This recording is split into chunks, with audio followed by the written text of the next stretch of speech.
I'm also a Baptist preacher, which I think some people may have gotten the warning that when Baptist preachers get going, we can spit, because I noticed you all gravitated towards the back. So I'll try to keep it calm. Everybody's keeping their distance. Well, I thought we actually might start just by hearing a little bit of your story. Yeah. Where you're like, how did you get to where you are now? So I understand y'all are considering Christianity in this section of your class, and I don't know that I'm an exemplary Christian in many ways, but I can say that I don't really have anyone else to blame for my life but Jesus. So to that extent, I can talk about my own life in terms of being influenced by the person and the vision of Jesus. I was born in North Carolina, rural North Carolina, in the hills of Appalachia.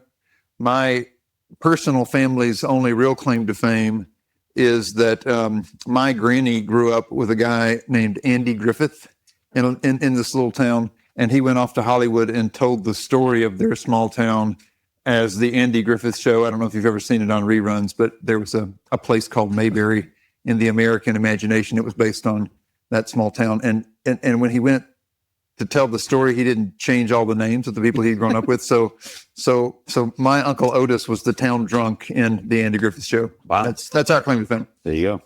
But I was raised by people who were largely teetotalers because of the Baptist faith that had come through those parts.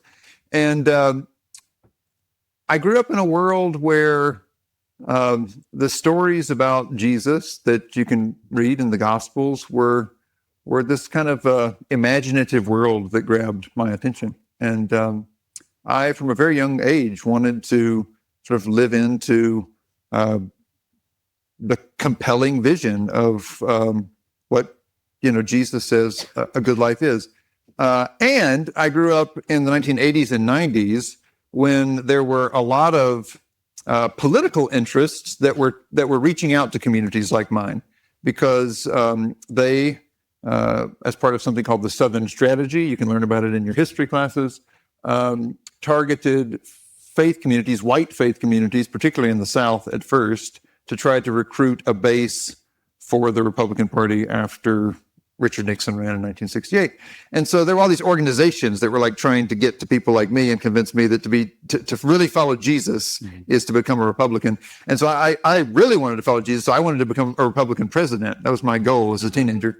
And so, I was trying to get in the Naval Academy, and you have to have a senator's recommendation, and I didn't know any senators. So I became a page in the U.S. Senate, and I was paging for a very old senator at the time named Strom Thurmond from South Carolina. And I was seeing this politics that I had been kind of directed toward up close, and I began to realize that there was a basic tension between what Strom Thurmond and his colleagues were trying to do in Jesus' name and what I had learned in the Sunday school. I mean, I grew up in a Sunday school where you had to memorize the scriptures. We memorized them in the King James Version because if that was good enough for Jesus, it was good enough for us. That's a joke. That's a joke. Jesus didn't speak English. Jesus didn't speak King James English. But anyway, people get stuck on things. And so I had all that in my head. And I had a religious experience one day when I was living in Washington, D.C. I was going to lunch at Union Station. Some of you have been there. I'm sure there's a food court in the basement of Union Station. It's right down the hill from the Senate offices. And a guy outside of Union Station asked me if I could spare some change. And I ignored the guy because in the world that I was living in at the time, we were taught a distinction between the so-called deserving and undeserving poor. And I was told there were, better ways to help people than to actually listen to them and talk to them. And so I was going in the door, and one of these verses in the King James Version that I memorized it came to me. It's in Matthew's Gospel, the 25th chapter. Jesus says, "Inasmuch as ye did not do it unto the least of these, my brethren, ye did not do it unto me." And if my people taught me anything, they taught me that when Jesus speaks to you, you have to listen. So I turned around and I went back and I talked to the guy. I didn't figure out his situation or mine really, but looking back, I realized that interruption that happened, and that was very based in the scriptures that I had been raised on, that interruption has shaped the rest of my life. So I've been trying to follow Jesus and trying to understand what that means in a world where, there are many Christianities, right? And many different ways of following Jesus. But from that time on, I've had a strong sense that Jesus is not only close to poor and marginalized people, but that Jesus wants to meet me through people in that situation and through movements of people who have found empowerment in the message of Jesus. So that's been my journey. When I was in college, as you all are now, the United States went to war against Iraq. This was in 2003, the second Iraq War, as they're now remembered. And at that time, the president of the United States was George W. Bush. And I don't know if any of you have ever read that history, but he was very adamant about his Christianity in the way that many Christian nationalists are today. And even his speechwriters would put scripture into his speeches because some of them were very Christian people, and they really wanted to kind of give a Christian justification for what was happening. And I became, concerned that Jesus, who taught blessed are the peacemakers, was being misconstrued by my own government, and that the people in Iraq would naturally assume, if they watched the news, that this is what Christianity was. So I worked with a number of groups to try to stop that war. We protested, we did direct actions, and when we realized that we couldn't stop it, we joined a group called the Christian Peacemaker Teams, and we went to Iraq. So I kind of dropped out of school. I did drop out of school to go do that. And, it had a huge influence on me because I met a lot of people who shared this understanding of how to live out our faith. And in some ways, I realized that, this is true of all holy texts, all sacred texts, but certainly my experience with Jesus, that what these texts are about is about what are you going to do with your life? And what do you do with your life in the face of not only personal crises, but the social crises that you happen to live through? None of us choose when we're born, and none of us really get to choose how long we're going to be here. But in that, span between whenever you were born into the world and when, all of us are going back to the ground, in the time in between, what are you going to do with your life? And I became convinced as a young person that Jesus does invite us into a vision for what the world could be, and not just a kind of idealistic vision, but a particular way of pursuing it. And so I've spent most of my adult life trying to pursue what I call the beloved community in the way of Jesus, in the way that Jesus taught us to, interact with the people you meet every day, but also to interact with the powers of the world. Tell us a little bit about the beloved community. What is it like? How would you know if you were living in it? Yeah, what is the beloved community? There was this 20th century theologian. His name was Howard Thurman. He liked to use this term as a way of describing the kind of full-orbed community and political economic reality that Jesus invites us into. And in some ways, y'all read the gospel some for this week, right? So you've kind of, did y'all read the Magnificat? Was that on that list? I think it was. Yeah. So in the Christian tradition, today is the feast of the Annunciation. It's like Mary's Day. So this is the day when in church you would hear that song,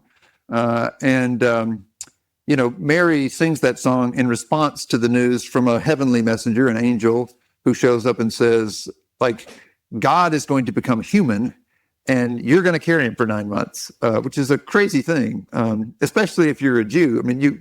I think it's a reasonable position that that the tradition takes, that you can't see God and live. Like God is whatever created us, wherever we came from, that's a big deal. You can't just sit down and chat with God, right?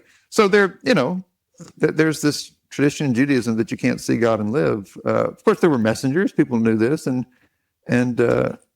Mary experiences a messenger from God who comes and says, not only are you going to see God, you're going to carry God in your body, and God is going to be born as a vulnerable baby that I want you to raise in this world. I think that song that she sings is kind of is kind of a summary of the beloved community. This, she says, like, my spirit rejoices that I've been invited into this thing. That's kind of how the song begins. But then there's like a big social vision at the heart of it. That and it's a liberation song. It's a song of somebody who has experienced oppression. She's singing, the people who are high and exalted on the thrones. The kind of people who extract from everyday people and who take and take and take. Those people are going to be brought down, and the poor are going to be lifted up.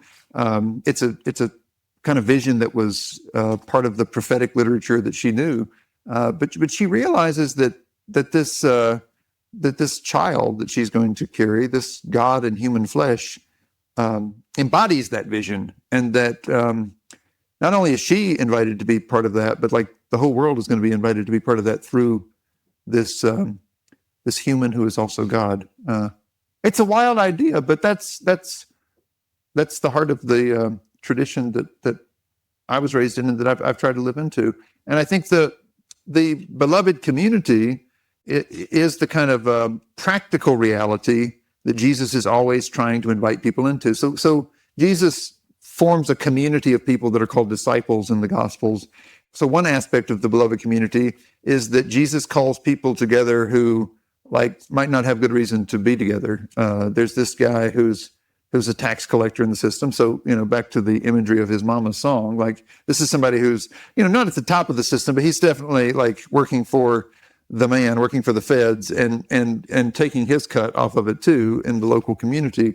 And one of the things tax collectors did, in the immediate world where Jesus lived, is that they sold these fishing licenses. So in the story as it rolls out, there's these local fishermen who are just, local poor folks who, go out every day and, get fish out of the lake to make a living. They have to buy their licenses from this guy. They hate this guy because he's always using them.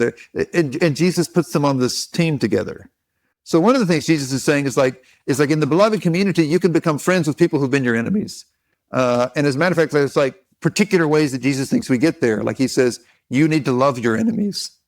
Well, that's kind of a radical notion, and we got to work out, what that means. And I don't know that Christians have been particularly good at that, but there's a long tradition of trying to figure out what is Jesus talking about there. Maybe the greatest interpreter of that tradition is actually not a Christian. Gandhi comes along, and he reads the Sermon on the Mount where Jesus taught that we can do good to those who do evil to you. You can love your enemies, and there's a transformative power in that can actually change the nature of relationships in the world.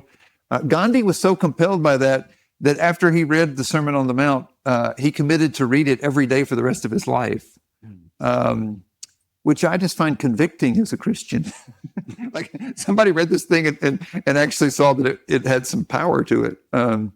So yeah, I think that's some of the content of what the beloved community is. It's immediate relationships. There's a whole economy to it that Jesus fleshes out, which also has a restorative and healing power to it, because when he begins to bless people who've been marginalized in his society, they're healed of their ailments. They begin to realize there's a place for them in society. So I think all that's part of it. Yeah. One of the things that we picked up on in our seminar discussion the other day, reading the Magnificat, was that, among other things, Mary says that God will, or already has in some sense, brought down the mighty, filled the hungry with good things, and sent the rich away hungry or empty, I guess. Yeah. And we just started to ask the question, is good news for the poor bad news for the rich? Yeah. And especially, I think, given the way you just described the beloved community as for taking enemies and putting them on the same team. So, it doesn't seem like a zero-sum thing, but there are these parts of the tradition that do seem to talk about God's justice might not be good news for oppressors. No, I don't think good news for oppressors, but an invitation, right, to everyone. I think that's what I find so compelling about Jesus's vision. So that, that song that his mama sings, Jesus preaches it at the beginning of his ministry in terms of a passage from Isaiah where he says, the Spirit of the Lord is on me, and I've come to preach good news to the poor. And there are poor people who hear that and are very responsive, right? So a lot of the movement that Jesus builds in the Galilee where he was from, and eventually he leads essentially a poor people's march into Jerusalem that is trying to bring this economic order, to the political reality of their day. There are a lot of poor folks who are moved by that, people who, and it's interesting in the gospel stories, like poverty and sickness are really closely tied, because this is true in our society too. I mean, I just came from a seminar we were doing on healthcare, and a lot of people who are sick in the world are sick because of injustice, right? There's some basic human right that they've been denied. Healthcare often being one of them. So that's part of the reality. But Jesus also meets along the way these folks of some means, right? I mean, I told you he called this guy Matthew to be a member of his team, and so there are these like encounters Jesus has with rich folks in the Gospels, and some of those are real stark. Like Jesus says to this one guy, it's harder for a rich person to get into the beloved community or the kingdom of heaven than it is for a camel to go through the eye of a needle. A camel being a rather large object and the eye of a needle being small. I mean, I think that's the meaning is pretty straightforward. Some weird interpretations have been, developed to try to get around that. But that's what, Jesus is saying it's real hard. Probably not going to happen. There's a story that follows that with this guy Zacchaeus, who's a chief tax collector. He's been making, more money than anybody off these folks. And Zacchaeus is so compelled by the vision and gets what that Jesus is inviting him into something too, that this beloved community really is for everyone, that he immediately begins to make reparations to the people that he's done wrong. And so I think Jesus is very clear that like injustice and oppression can't coincide, can't operate within the beloved community. But I don't think Jesus excludes anyone, right? There's an invitation to people from any position to join this thing. But if you've been real high, you might have to come down a little bit, and if you've been low, you need to be lifted up, because in some way Jesus is trying to create a level plane or a circle where we're not all the same, but we can be treated with equal dignity. I think that's central to what the vision of the beloved community is. What does this look like in your life? You talked a little bit about your story, but you live in community. How does this shape life? Yeah. So one of the things that happened when we were in Iraq in 2003, we were in a car accident on the highway that had been bombed for a couple weeks by this time, and some of our friends were seriously injured. They hit a piece of shrapnel, the car they were in. It crashed on the side of the road. And the folks from a town close by who were driving past stopped by the roadside, and they picked up our friends and took them into this town. It's called Rutba. And in Rutba, they saved them. They gave them medical care and took care of them. And we were in a car in front of them, so we had to go back, find the empty car, get to the closest town. We found them. When we found them, they told us about what had happened. And the doctor there said, 3 days ago, your country bombed our hospital, but we take care of everyone. And so we thought that was pretty radical hospitality. And we came back to the United States in the summer of 2003, and we started a hospitality house. This is a tradition that goes back almost 100 years. During the Great Depression, there were Christians who, in New York City, started hospitality houses for people who didn't have homes. So places where folks who were unhoused could come and live with people who had houses. And we started one of those in Durham, North Carolina, and my family has lived there ever since. So it's called the Rutba House, after this village that welcomed us. I've spent my whole adult life telling that story, and as somebody who was raised on the Bible, it's almost a direct parallel to this story that Jesus tells about someone called a Good Samaritan. So in that story, the Samaritan is supposed to be the enemy of the crowd. He's supposed to be the bad guy. But it's the Samaritan who stops by the side of the road and picks up the person who's injured, like our friends were. And at the end of that story, Jesus says, it's kind of the point of the story, you should go and do likewise. So it's like you should be this kind of neighbor to people. Mm-hmm. So we felt like, having lived that story, we were kind of invited to listen to what Jesus says. So, so I've lived in a hospitality house with, some people who had housing like us, and those of us who had some resources have always pooled what we have and have had enough to, invite never a lot of people, but a few people at a time to come and live with us. So people who, have been unhoused because of tragedy that struck their lives. Many people who've come home from prisons and didn't have anywhere to go.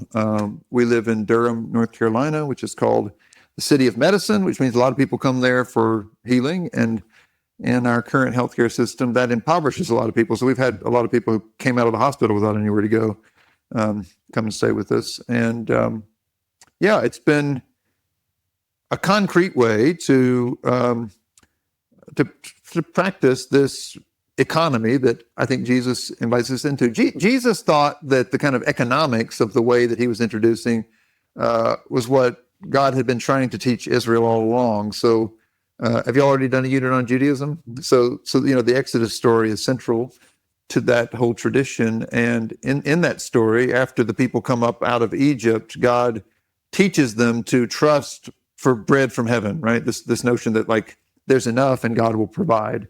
And a lot of the kind of economic teaching that Jesus does is sort of, all right, you should put that into practice. You should really trust that there's enough for everyone. As Gandhi summarized it, there's enough for everyone's need, even if not for everyone's greed, right? So if we take what we have and share it and redistribute it, there's enough for everyone. That's actually pretty central to the meal that Christians are invited to celebrate. It's called the Lord's Supper in most, or Eucharist in most Christian traditions. But when Christians get together, and this has kind of become a part of the liturgical tradition, we eat bread and drink wine, and we're invited to remember Jesus until he comes again. But the basic economic vision there is that, if we take what we've been given and we break it and trust God to bless it and distribute it, that there's enough for everyone. And so that sometimes for Christian communities becomes sort of a symbol that isn't fleshed out very much, but the table's pretty central, like a meal together where we eat and where we know one another and where we are able to, hear what people's situations are and contribute, what we're able to the flourishing of everyone. I think that's how we've tried to practice the love of community. And it's where I've learned a lot about, how my own social formation in this culture, as a white, straight man, there are a lot of people that I just was not good at listening to. I didn't know how to hear them. And, some of those people, when you live with them and share dinner with them every evening, they get to know you well enough that they yell at you until you hear. And I'm grateful for that. It's not always been easy, but it's helped. It's been an important education for me. Dietrich Bonhoeffer asked a question in the 30s. Who is Jesus Christ actually for us today? And we've already, we've talked about Jesus in the Gospels. We've talked a bit about the sort of social world that you're in. That question seems relevant, maybe all the time for Christians, but maybe relevant in a special way right now. If you were to try to respond to that question in this moment, who is Jesus Christ? Yeah. For us today. So the story I told you about Mary being asked to welcome Jesus into her body, the church teaches that story and the tradition around it as a doctrine called the incarnation. Right? That's like the church teaching that says God took on human flesh. I think for Christians, it's important to take that seriously. Jesus is present in human flesh. And that passage I mentioned earlier from Matthew 25 is interestingly how Jesus says at the end of Matthew's gospel that God will judge peoples, nations, in terms of the question, how did we respond when Jesus came to us as the person who was hungry, the person who was sick, the person who was imprisoned, the person who was suffering. So when I think about the question, like, who is Jesus to me and to us in the present, I do take Jesus seriously, like in terms of what he said there, that it's not a sort of ethereal spiritual question. I think it's more of a concrete question of what has Jesus told us in terms of how Jesus will show up, and where are we experiencing that? And so, I mean, as I mentioned to you, since my early adulthood, I've experienced Jesus as being present in both people who are unhoused and in the reality of a society that leaves so many people unhoused, right? Like I don't just take this to be like a personal thing that I need to respond to. I think I think Jesus's presence there is a way of sort of pushing a moral question. What kind of people are we that, all of us are vulnerable human beings in need of shelter. We leave a lot of people unsheltered as a society. And what does that say about us? I think that's a kind of presence of Jesus question. I think that's a question Jesus brings to us. But there are many ways that Jesus shows up. And, I sometimes it's very proximate, and sometimes it's, in terms of huge global reality. So, when I see children who are, being killed by bombs in Gaza, I think very much Jesus must be present there, and Jesus is saying something to me. And part of being a Christian is also just being part of a what we call a universal church. So, before there were ideas like globalism, Christians had this idea that like we're part of something that's everywhere, which means we can't ever just like pretend that the most important people are the people closest to me. Even though I've heard like J.D. Vance say that's some kind of Christian doctrine, it's not. It really isn't. I don't know where he got that, but I wish somebody would correct him. Anyway, it's like my connection to Christians in other parts of the world that also helps me remember this. So I was just going to mention that along those lines, my dear brother, I mean, these become personal relationships. It's not just sort of abstract.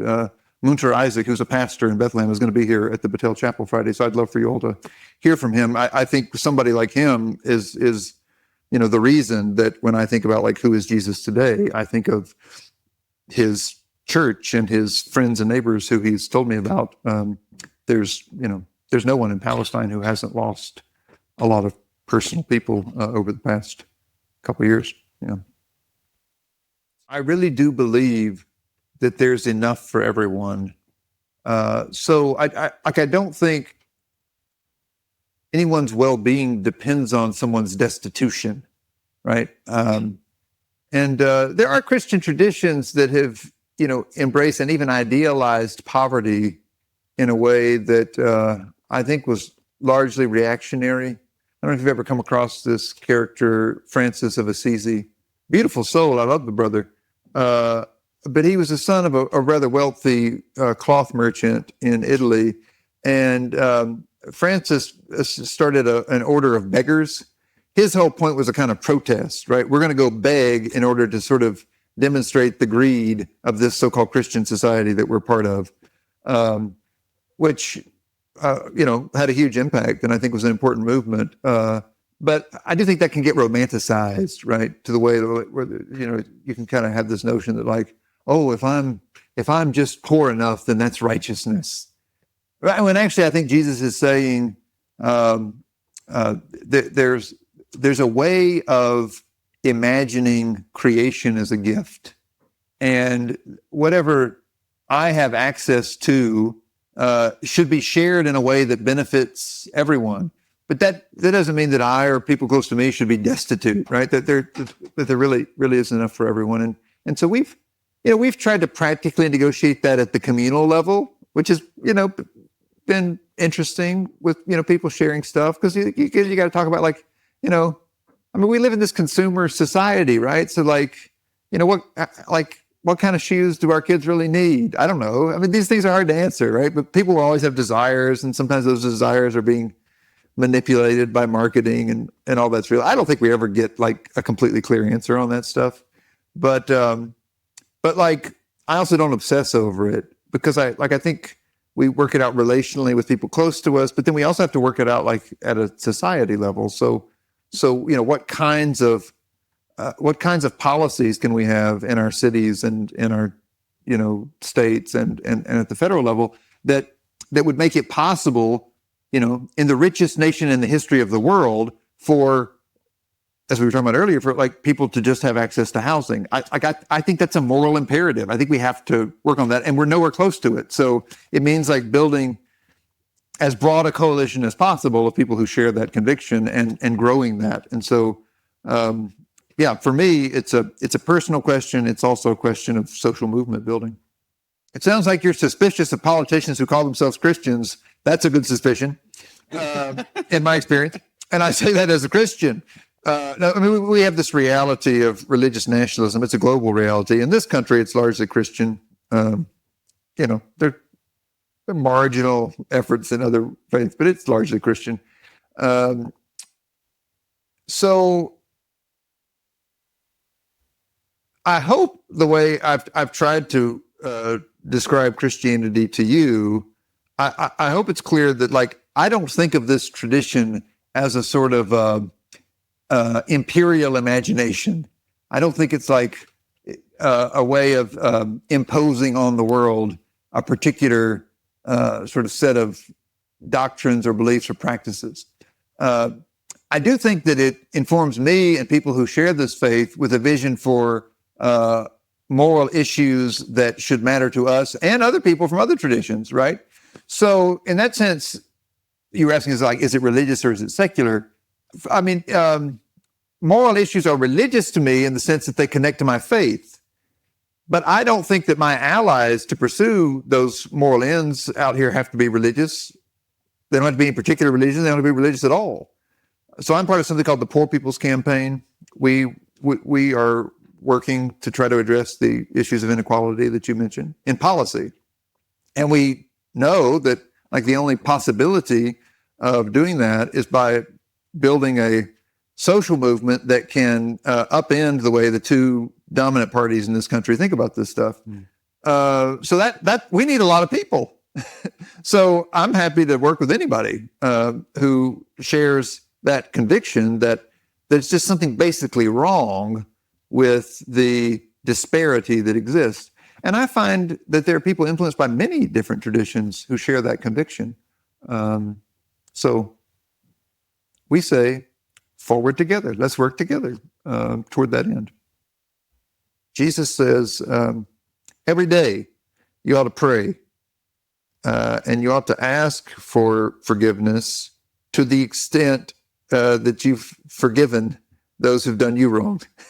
That's a challenge. At least you should ask from God. Yeah. Only the forgiveness. That's right. You should ask from God the forgiveness that you've extended to people who've done you wrong. That's a challenge. And that's a hard one. Because people do some terrible things to you. And the older I get, the more I realize I've done some terrible things to people. Hardest thing of forgiveness might actually be receiving it, especially when you really hurt people. But Jesus thought it was very important. So I've had to wrestle with it within this tradition. I'll tell you what, I think about it a lot practically because my wife runs a restorative justice program. And I don't know if y'all are familiar with this, but there's a movement in the last couple decades to interject into a rather retributive justice system that we have restorative processes. And many of these are from indigenous cultures. Some of it's influenced by Christian teaching too. But the basic idea is that, when harms happen between people, if you just punish harms, you don't necessarily do anything to address, what happened and what can be done to make things right. And So that's a process that doesn't technically require forgiveness. They're very clear about that. Like you can as a victim, you can say, like, I've been done wrong and I deserve restitution. I deserve, some kind of assurances that it's not going to happen again, whatever it is. Those things are important. But what you find often, just in the brokenness of humanity and the ways we hurt each other, is that people find that they can't get past the anger. They can't get past the hurt without finding some way to say, I'm letting that go. And as a pastor, I've just experienced that what Jesus teaches about forgiveness is ultimately a kind of freedom for people in that situation. So it's a process. It can't be imposed on people. I don't think it's a sort of legalistic thing, but I do. I have seen, and I don't just think this, I've seen it, that when people come to a place where they're able to say, I forgive, it's a freeing thing. And I think it can contribute to the healing of the person who forgives, sometimes even more than who's forgiven. So, evangelism is typically within the Christian tradition, the sharing of, the message and the way of Jesus with others. And it's an instruction. Like Jesus actually tells the community, I don't know if you've gotten to this part of the story, but they killed Jesus and he doesn't stay dead. He's alive again, and he's telling people what, that actually his death and his resurrection is a sort of exhibit of God's power and the power of this way that he's been teaching them. So he says, now I want you to go out from here into all the world and proclaim this message. So that's where evangelism comes from. Now, it's been turned into a lot of mess because the minute people believe they have something good to share, they'll mix in with that, whatever they think is good. And that gets messy. So, there were evangelists on the ships with the conquistadors that came here, and, they're proclaiming the good news of so-called civilization alongside, their understanding of the gospel. And, in addition to spreading disease, they also enslaved and abused and committed genocide. So, there's horrors connected to the history of evangelism, which, makes a lot of people rightly cautious. But the core of that, the evangel in evangelism, like that word, is the good news that Jesus proclaims to the poor in the gospel. So I really do think that any effort to pursue good news for the poor, the beloved community that I've been talking about, this vision for a world that gives all of us the opportunity to live into what we were made to be. I think that's evangelism. And so I try to do it humbly, but I do think about this message as good news. And I do hear Jesus saying, you ought to share it with other people. For me, it doesn't mean that I need to compel other people to be Christian or to be part of my tradition. I just want to live into this message and do it with as many people as possible, because I do think it's good. What does a good life feel like? How does a good life feel? We've talked a lot about things that we ought to do, giving us good senses of what it might mean to lead our lives well. That's an important question for us, giving a sense of who we might answer to, the shape of our lives, to God. Yeah. Because a lot of people these days say a good life, it feels really good. Yeah. Does it? Is that right? How does it feel? There's this inherent challenge to being human. I think the psychologists call this something like hedonic adaptation. Just there's this basic reality that you've all experienced things that feel really good. And it's also the case that if you just do something that feels really good over and over and over again, it stops feeling so good. And humans have been frustrated by this. And, we try to figure out what to do about it. And I think that most religious traditions give you some way to deal with it. In my experience, So like Jesus says, for example, I've come that you might have life and that you might have it, one translation says, more abundantly or to the fullest. It's it's almost like a promise of a sort of, hedonic hit. I'm going to give you a really good life. And sometimes it does feel like that. But I think that there is some just basic wisdom across many traditions that like we don't actually get to fulfillment, like the like deepest sense of enjoyment. What we might in English often mean when we say joy, we don't really get to joy by simply pursuing what feels the best, but by finding ways to connect, what feels really good with what has real meaning. And I guess part of what I'm trying to say about this notion of beloved community is that, like, I do think it is that an invitation to that kind of joy. And it often entails embracing all kinds of suffering, suffering that's real because people are hurting and they're crying out, and to be honest and faithful to people in relationship is to join them in that. But that also means that you end up in real relationships with people who change your life and who you belong to in a way that I think a lot of the pursuit of just a sort of the experience of feeling good has actually alienated a lot of people in our culture from relationship. I don't know what your experience of this is, but I know, like, on the aggregate, there are a lot of people who say they're lonely in this world, and yet, like, those very same people are often like working as hard as they can to, chase after the things that they've been told will sort of give them more of the experiences that are fulfilling and enjoyable. I mean, in this regard, I think, like, Instagram culture is kind of a sort of snapshot of this, right? Like, people are constantly posting what they think the sort of ideal experiences are, and the same people who are posting these things are looking longingly at everyone else's experience and thinking how far their experience is from that experience, and it feels like it's just this kind of constant trap.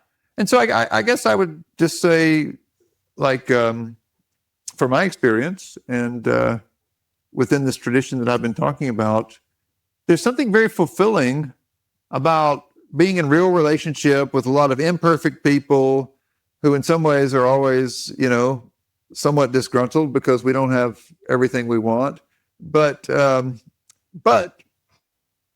be known in that context and to be part of a community where you belong, I think is a gift.